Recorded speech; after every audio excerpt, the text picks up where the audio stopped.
दोस्तों नमस्कार, स्वागत है आपका यूट्यूब चैनल एबी टेक में। आज है 9 फरवरी 2025 और जान लेते हैं आज की महत्वपूर्ण खबरें जो आज के प्रमुख समाचार पत्रों पे छाई हुई हैं। सबसे पहले यहां पर देखिए अपडेट है कि 349 आंगनवाड़ी कार्यकर्ताओं की भर्ती का काउंटडाउन शुरू। बाराबंकी से अपडेट है कि 349 आंगनवाड़ी केंद्रों पर आंगनवाड़ी कार्यकर्ताओं के खाली पदों पर भर्ती की प्रक्रिया तेज हो गई है। डीडीओ भूषण कुमार, जिला कृषि अधिकारी रजित राम और जिला दिव्यांग कल्याण अधिकारी एजाजुल हक की अध्यक्षता की चयन समिति ने इन पदों के लिए 8054 आए आवेदनों की पात्रता व मेरिट सूची तैयार करने का काम शुरू कर दिया है। डीडीओ ने बताया कि ऑनलाइन आए 8054 आवेदनों को सूचीबद्ध कर लिया गया है। इनके अंक पत्रों व आय प्रमाण पत्र की जाँच ऑनलाइन कराई जा रही है। चयन में दिए जाने वाले विशेष एलिजिबिलिटी क्राइटेरिया जैसे लाभ, विधवा, परित्यक्ता, बीपीएल व शैक्षिक योग्यता को भी दर्ज किया जा रहा है।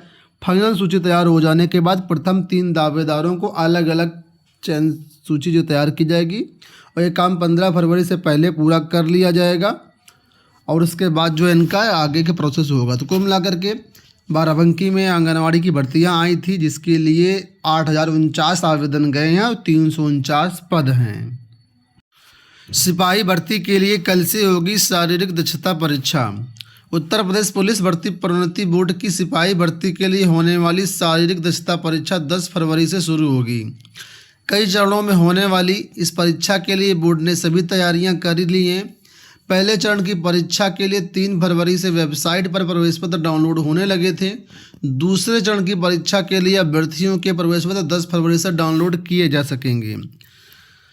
वेबसाइट upbpb.gov.in से बिना किसी व्यवधान के डाउनलोड हो रहे हैं। अगर किसी अभ्यर्थी को प्रवेश पत्र डाउनलोड करने में समस्या आती है तो इस हेल्पलाइन नंबर पर संपर्क कर सकते हैं। तो दूसरे फेज के लिए जो आपके प्रवेश पत्र 10 फरवरी यानी कल से डाउनलोड होंगे, आप लोग डाउनलोड कर सकते हैं। यहाँ देखिए अपडेट है कि यूपीपीएससी सीधी भर्ती के 9 पदों के लिए इंटरव्यू पूरा, परिणाम जल्द। उत्तर प्रदेश लोक सेवा आयोग ने उत्तर प्रदेश आयुष होम्योपैथ विभाग और उत्तर प्रदेश पर्यटन विभाग में 9 पदों पर सीधी भर्ती के लिए इंटरव्यू की प्रक्रिया पूरी कर ली है। आयोग की ओर से जल्द ही इन पदों का परिणाम जारी किया जाएगा। तो इनका जो रिजल्ट है बहुत जल्द आने की उम्मीद है। सारी प्रक्रिया पूरी कर ली गई। ज़्यादातर देखा जाता है कि सीधी भर्ती के 2-4 दिन के अंदर या कभी कभी मैक्सिमम 1 हफ्ते के अंदर जो है ये चयन परिणाम जारी कर दिया जाता है। यूपीएससी से भर्तियां आई थी जिसमें आवेदन करने की डेट 18 तक बढ़ा दी गई है। संघ लोक सेवा आयोग की बात हो रही। सिविल सेवा प्रारंभिक परीक्षा 2025 के लिए आवेदन की अंतिम तिथि 18 फरवरी 2025 कर दी गई है। पहले यह 11 फरवरी तक थी। उम्मीदवार यूपीएससी की वेबसाइट पर जाकर के आवेदन कर सकते हैं। इस परीक्षा के लिए कुल 979 पदों पर भर्ती होगी जिसमें 38 पद दिव्यांग अभ्यर्थियों के लिए हैं। तो यूपीएससी सिविल सर्विसेज की यहाँ पर बात हो रही है। अगर आप इसके लिए इंटरेस्टेड हैं तो 18 फरवरी तक जाकर के आवेदन कर सकते हैं। यूपी बोर्ड के प्रैक्टिकल आज से केंद्र पहुँच गए परीक्षक। यूपी बोर्ड की 12वीं की प्रैक्टिकल परीक्षाएं रविवार से शुरू हो रही हैं। फर्स्ट फेज की परीक्षाएं खत्म हो चुके हैं। सेकंड फेज की परीक्षाएं आज से प्रारंभ हो रही हैं और इसके लिए जो है परीक्षक अलग अलग सेंटर पर जहां जिसकी ड्यूटी लगाई वहां पर पहुंचने शुरू कर दिए गए हैं। आपको बता दें सेकंड फेज के प्रैक्टिकल 16 फरवरी तक कराए जाएंगे।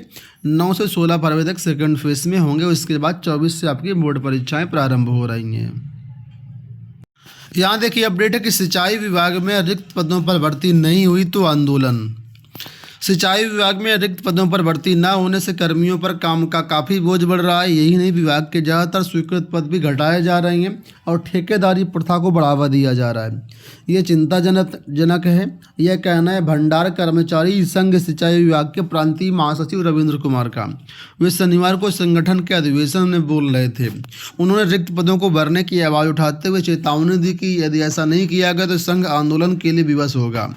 प्रांतीय अध्यक्ष कनौजिया विनोद बुधिराम ने कहा कि अब मैकेनिकल इकाई पर ठेकेदारों से नलकूप का काम सामग्री सहित कराया जाने लगा है। पहले सामग्री विभाग के द्वारा मुहैया कराई जाती थी और ठेकेदार नलकूप लगाने का कार्य करता था। प्रशासन ने अब दोनों काम ठेकेदारों को ही सौंप दिया है। सिंचाई विभाग में काफ़ी बड़े पैमाने पर भर्तियां होनी है, खाली हैं पर, लेकिन ज़्यादातर काम आउटसोर्सिंग से कराया जा रहा है या फिर जो है पद ही ख़त्म किए जा रहे हैं। कई सारे ऐसे पद हैं जो सिंचाई विभाग में ख़त्म हो चुके हैं। तो इस पर कर्मचारियों ने आंदोलन किया, क्योंकि जो वर्तमान में कर्मचारी हैं उनके ऊपर काम का बहुत दबाव है, भर्तियाँ हो नहीं रही हैं।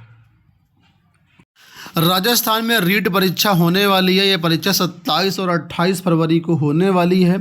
इस पर छात्रों के कुछ प्रश्न थे जिनका यहाँ पर अभ्यर्थियों ने, एक्सपर्ट ने जवाब दिया है। उसी के बारे में यहाँ पर देखिए अपडेट है कि आपकी रीट परीक्षा 27-28 फरवरी को है और अभ्यर्थियों ने पूछा कि अच्छे अंकों के लिए परीक्षा से 20 दिन पहले क्या रणनीति हो। एक्सपर्ट ने कहा कि लैंग्वेज व शिक्षण विधि पर ध्यान दें। ठीक है, तो अगर आप रीट परीक्षा में शामिल होने जा रहे हैं तो आर्टिकल को अच्छे तरीके से पढ़ सकते हैं। अगर आप रीट के लिए टेस्ट सीरीज चाहते हैं तो हमारे यहाँ बेहतरीन टेस्ट सीरीज आपको मिल जाएगी। Exam preparation by AB Tech app या फिर online AB Tech online test series, हमारे 2 एप्लीकेशन है। किसी भी एप्लीकेशन में जा कर के रीट की जो आपके टेस्ट सीरीज है एक्सेस कर सकते हैं। मॉक टेस्ट मिलेंगे, प्रीवियस ईयर मिलेंगे, वहाँ से अपनी बेहतरीन तैयारी कर सकते हैं। दोनों ऐप के लिंक आपको वीडियो को डिस्क्रिप्शन बॉक्स में मिल जाएंगे। अगली अपडेट देखिए यहाँ पर कि राजकीय माध्यमिक विद्यालयों में रिक्त पदों को भरने की अपील युवा मंच। उत्तर प्रदेश के मुख्यमंत्री को एक्स पर मुहिम चला करके राजकीय माध्यमिक विद्यालयों में यानी कि एलटी गेट और जीआईसी प्रवक्ता की यहाँ पर बात हो रही है। एलटी गेट के पद जो हैं वो 2018 के बाद से नहीं भरे गए हैं, तो उनको भरे को जाने को लेकर के सुबह 11 बजे शाम 5 बजे तक सैकड़ों ने डिजिटल कैंपेन चलाया। युवा मंच के प्रदेश अध्यक्ष अनिल सिंह ने प्रेस को जारी बयान में कहा कि राजकीय माध्यमिक विद्यालयों में अध्ययनरत छात्रों की शिक्षा व्यवस्था को सरकार नज़रअंदाज कर रही है और उनके शिक्षा के अधिकार को आघात पहुंचाया जा रहा है। जब विद्यालय में शिक्षक ही नहीं होंगे तो शिक्षा व्यवस्था का पटरी से उतरना तय है। उत्तर प्रदेश के राजकीय माध्यमिक विद्यालयों की अगर बात करें तो 2018 से अभी तक जो भी पद रिक्त हैं अब तक उन्हें भरा नहीं गया है। सरकार व शासन के अधिकारी भी रिक्त पदों को भरने के नाम पर चुप्पी साध लिए हैं, जिससे कई विद्यालयों में शिक्षकों की कमी की वजह से जो है अभिभावक अपने बच्चों का दाखिला नहीं करा रहे हैं। साथ ही साथ जो अध्ययन करने वाले छात्र हैं उनकी शिक्षा से भी रुचि समाप्त होती दिखाई दे रही है। तो जाहिर सी बात है कि समस्याएँ तो हैं ही। जीआईसी विद्यालयों में खासतौर पर एलटी गेट में 2018 के बाद से कोई नई भर्ती नहीं आई है। करीब 5 से 6 साल का वक्त बीत चुका है और एलटी गेट की भर्तियां नहीं हुई हैं। कहीं कुछ मामले को लेकर के कहीं कुछ मामले को लेकर के भर्तियां अटकाई जा रही हैं। आप लोग जानते ही हैं सारा मामला। फिलहाल एलटी गेट की भर्तियां आना बहुत ज़रूरी है। इसको लेकर के कल एक्स पर जो सैकड़ों प्रतियोगी छात्रों ने कैंपेन चलाया और सरकार से भर्ती का विज्ञापन जारी करने की मांग की। अंत में एक छोटी सी अपडेट आपके लिए कि कल दिल्ली में जो नतीजे आए उसमें से आम आदमी पार्टी की बुरी तरीके से हार हुई। कुल 70 सीटों में भाजपा को 48 सीटें मिली, आपको 22 सीटें मिली। आपको जो प्रमुख चेहरे थे जैसे कि अरविंद केजरीवाल, सौरभ भारद्वाज, मनीष सिसोदिया, इन तीनों नेताओं की बड़ी हार हुई है और कुल मिलाकर के दिल्ली में 27 साल बाद भगवा परचम लहरा गया है। दोस्तों ये हो गई आज की सारी सूचनाएं। इस वीडियो में इतना ही। धन्यवाद।